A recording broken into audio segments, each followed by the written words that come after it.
గత విజయవాడలోనూ, గుంటూరులో చేసిన ప్రెస్ మీట్‌లో చెప్పాము మేము. మా university education and training, research everything మేము క్వాంటమ్ టెక్నాలజీ అప్లికేషన్ తీసుకొస్తున్నామని. అందులో భాగంగా ఏఐ అప్లికేషను. మీకు అందరికీ తెలిసింది, మనందరికీ తెలిసినప్పుడు ఆర్టిఫిషియల్ ఇంటెలిజెన్స్ అన్ని రంగాల్లోకి మంచి స్పీడ్‌గా చొచ్చుకుపోతోంది.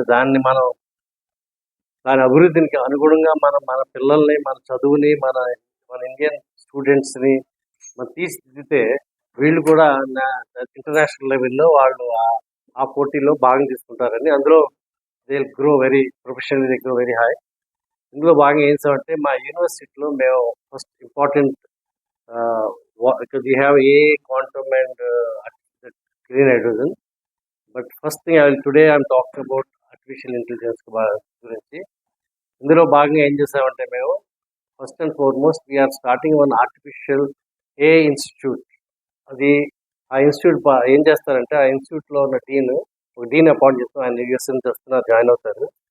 వాళ్ళు మా ఏఐని ఇంటిగ్రేట్ చేస్తారు అన్ని కోర్సుల్లోనూ, రీసెర్చ్లోను, ట్రైనింగ్లోను.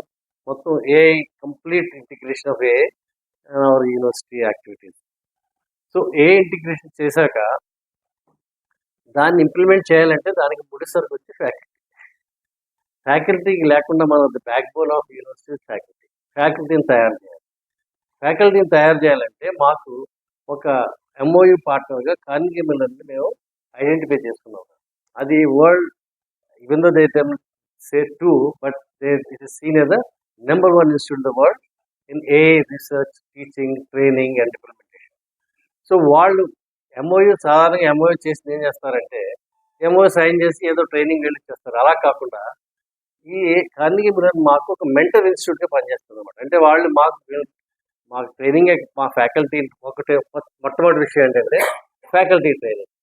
మా ఫ్యాకల్టీ మేము ప్రతి 6 నెలలకు 4 ఫ్యాకల్టీని ఇంకో 4 పంపాం. ఆల్రెడీ వీళ్ళు 4 ఇక్కడికి వచ్చారు. వాళ్ళు ఇంకో 4 already they started training. So every 6 నెలలకి 4 ఫ్యాకల్టీని సెలెక్ట్ చేసి పంపుతాం. సో ఫ్యాకల్టీ ఏమిటంటే ఫ్యాకల్టీ అక్కడ ట్రైనింగ్ అయ్యి రావడం వల్ల అక్కడ ప్రొఫెసర్స్ తోటి మా కొలాబరేషన్ వల్ల అక్కడ చదివించే విధానం అంటే మన American standard of education we are bringing it to our Amaravati in tune with the dream of our honourable president chief ministers dream of AI institute, AI implementation Andhra, దానికి in tune. But not only that we are in tune with the global requirements of AI. So దానికి భాగంగా మేము 4 training చేస్తాం. ఇందులో వాళ్ళు చెప్తారు. వాళ్ళ 4 ఎలా సెలెక్ట్ చేస్తామంటే ఇద్దరికి అకాడమిక్స్ మీద ఇంట్రెస్ట్, ఇద్దరికి రీసెర్చ్ మీద ఇంట్రెస్ట్. అంటే ప్రైమ్ అకాడమిక్స్ అండ్ రీసెర్చ్, కొంతమంది రీసెర్చ్ అండ్ అకాడమిక్స్. ప్రొఫెసర్ అంటే అకాడమిక్స్ లేకుండా ఉండదు. అది కాకుండా ప్రొఫెసర్ అంటే రీసెర్చ్ ఇంట్రెస్ట్ లేకుండా ఉండదు ఇక్కడ. కానీ ఇక ప్రైమ్ ఇంట్రెస్ట్ ఏంటంటే మన అక్కడ అకాడమిక్స్ చదువు చెప్పే విధానం ఏ విధంగా వాళ్ళు ఇప్పుడు కొత్తగా అప్పుడు ఏం చేస్తారు, చదువు చెప్పే విధానం అంటే మరి చాలా కొత్తగా ఉంటుంది మనకి. అప్పుడు చాకు తీసిన చదువు చెప్తే అదే చదువు. ఇప్పుడు అలా కాదు. ఇప్పుడు కొత్త మోడల్స్ వచ్చాయి, కొత్త పెడగాగి వచ్చింది, కొత్త విధానాలు వచ్చాయి. చదువు కాకుండా వాళ్ళని at the same time you have to train them. So ఆ విధానాలు ఎటువంటి మెథడాలజీస్ అడాప్ట్ చేశారు అవి చూసి అవి మేము ఇక్కడ ఇంప్లిమెంట్ చేయడానికి వీళ్ళు చదివచ్చు అనమాట. అంటే వీటి గురించి నాకన్నా బాగా వాళ్ళు చెప్తారు, ఎందుకంటే వాళ్ళకి ఫస్ట్ హ్యాండ్ ఇన్ఫర్మేషన్ ఉంది. So before I think handing out to them, I will introduce them. Now one is doctor Chinnadurai and next is Ashu Abdul, third is Sumalatha madam and Naveen Kumar. వీళ్ళు 4 వాళ్ళు ఏం చేశారో వాళ్ళు చెప్తారు. తర్వాత మీరు వాళ్ళని ప్రశ్నలు అడగచ్చు, ఏం చేశారు, ఏం చేయబోతున్నారు, ఏం చేయాలనుకుంటున్నారు వాళ్ళు అంటే వాళ్ళు చెప్తారు. I think mostly they will talk in Telugu, but కొంచెం ఇంగ్లీష్ పదాలు వస్తాయి.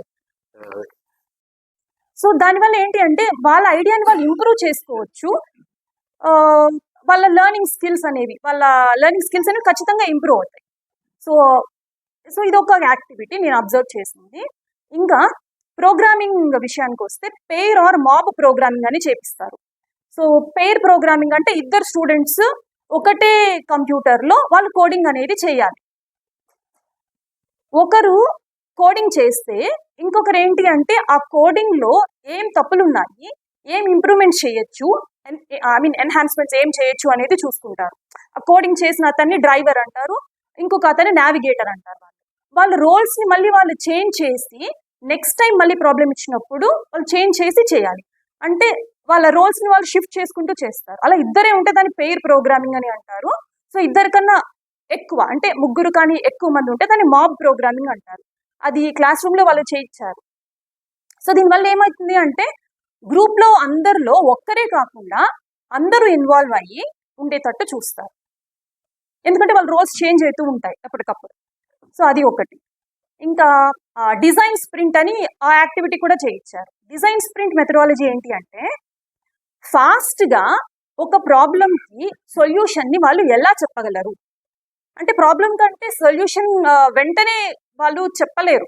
So they will give some time for ఐడియాకి ఇంత టైం అని, వాళ్ళు ఐడియాని డిజైన్ చేసేదానికి కొంత టైం అని, ప్రోటోటైప్ బిల్డ్ చేస్తారు, టెస్ట్ చేస్తారు. షార్ట్ పీరియడ్ ఆఫ్ టైంలో సొల్యూషన్ని ప్రొవైడ్ చేయడానికి డిజైన్ స్ప్రింట్ యాక్టివిటీ అని అంటారు.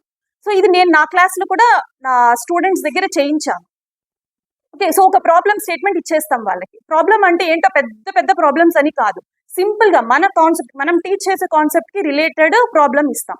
ఫర్ ఎగ్జాంపుల్ నేనేమి ఇచ్చాను అంటే స్టూడెంట్స్కి నేను డేటాబేసెస్ గురించి చెప్పాలి వాళ్ళకి. సో దాని యొక్క అడ్వాంటేజెస్ వాళ్ళకి తెలియాలి అంటే అసలు ఉన్న ప్రాబ్లమ్స్ ఏంటి అనేది తెలియాలి. అవన్నీ మన ఎస్ఆర్ఎం స్టూడెంట్స్ దగ్గర కూడా